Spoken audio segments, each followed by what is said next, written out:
જય હિન્દ દોસ્તો, કેમ છો બધા? મજામાં જશો? જો નવો ફોન લેવાનો વિચારી રહ્યા છો તો ખાસ આ વિડીયો તમારા માટે. આજે આપણે વાત કરવાના છીએ લાવા અગ્નિ 3 ની. અને આ ફોનમાં ઘણા નવા અને યુનિક ફીચર આપેલા છે જે વિડીયોમાં આગળ જણાવીશ, તો વિડીયોને લાસ્ટ સુધી જોજો.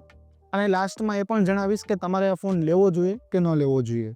તો ચાલો આપણે ફોનની સ્પેસિફિકેશન જાણી લઈએ. ડિસ્પ્લેની વાત કરીએ તો ફોનમાં 6.78 ઇંચની HD એમોલેડ ડિસ્પ્લે આપેલી છે, 1.5K રિઝોલ્યુશન અને 1 બિલિયન કલર સપોર્ટેડ ડિસ્પ્લે છે, 120 હર્ટ્ઝ રિફ્રેશ રેટ છે અને 1200 નિટ્સની પીક બ્રાઇટનેસ છે.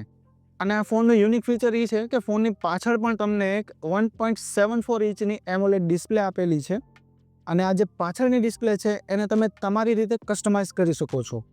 અને પાછળની ડિસ્પ્લેથી તમે કોલ રિસીવ કરી શકો છો, મ્યુઝિક સાંભળી શકો છો, કેમેરો યુઝ કરી શકો છો, નોટિફિકેશન પણ જોઈ શકો છો અને એનિમેશન પણ લગાવી શકો છો, જે ખરેખર એક યુનિક ફીચર છે.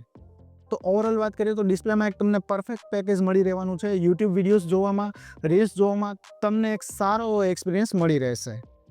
સોફ્ટવેરની વાત કરીએ તો એન્ડ્રોઇડ 14 સાથે આવે છે અને 3 મેજર એન્ડ્રોઇડ અપડેટ તમને મળી રહેવાની છે. પ્રોસેસરની વાત કરીએ તો મીડિયાટેક ડાયમેન્સિટી 7300Xનું 4nmનું પ્રોસેસર યુઝ કરેલું છે અને ફોનનો અંતુતુ સ્કોર લગભગ 6.5 થી 7 લાખની વચ્ચે આવે છે. બેટરીની વાત કરીએ તો 5000 mAhની બેટરી આપેલી છે અને 66 વોટનો ફાસ્ટ ચાર્જિંગ સપોર્ટ આપેલો છે. એટલે બેટરીમાં ઓવરઓલ વાત કરીએ તો બેટરી બેકઅપ સારું મળી રહેશે અને ફોન ચાર્જિંગ કરવામાં બહુ વધારે સમય નહીં લે. હવે વાત કરીએ ફોનના કેમેરાની, તો ફોનમાં 50 મેગાપિક્સલનો ટ્રિપલ કેમેરા આપેલો છે વિથ OIS, જેમાં 8 મેગાપિક્સલ અલ્ટ્રા વાઇડ કેમેરા છે અને 8 મેગાપિક્સલ ટેલિફોટો કેમેરા છે. અને કેમેરામાં સોની સેન્સર યુઝ કરેલા છે. અને પાછળના કેમેરાથી તમે 4K 30 fps સુધી મેક્સિમમ વિડીયો રેકોર્ડિંગ કરી શકવાના છો.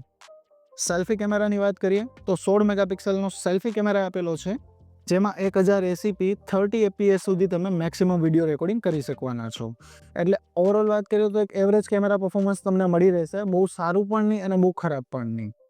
બાકી બીજા ફીચરની વાત કરીએ તો IP64ની રેટિંગ સાથે આવે છે અને ફોનમાં UFS 3.1નું સ્ટોરેજ આપેલું છે. અને બીજી ખાસ વાત એ કે ફોનમાં 3.5mm ઓડિયો જેક નથી આવતો. Type-C to Type-C તમારે યુઝ કરવાનું છે, ખાસ ધ્યાન રાખજો. અને ફોનની બીજી સારી વાત એ છે કે કંપની 1 વર્ષ રિપ્લેસમેન્ટ ઓફર આપે છે કે ફોનને 1 વર્ષમાં કંઈ પણ થાય છે તો કંપની તમને રિપ્લેસ કરી આપશે, જે ખરેખર એક સારી વાત કહેવાય.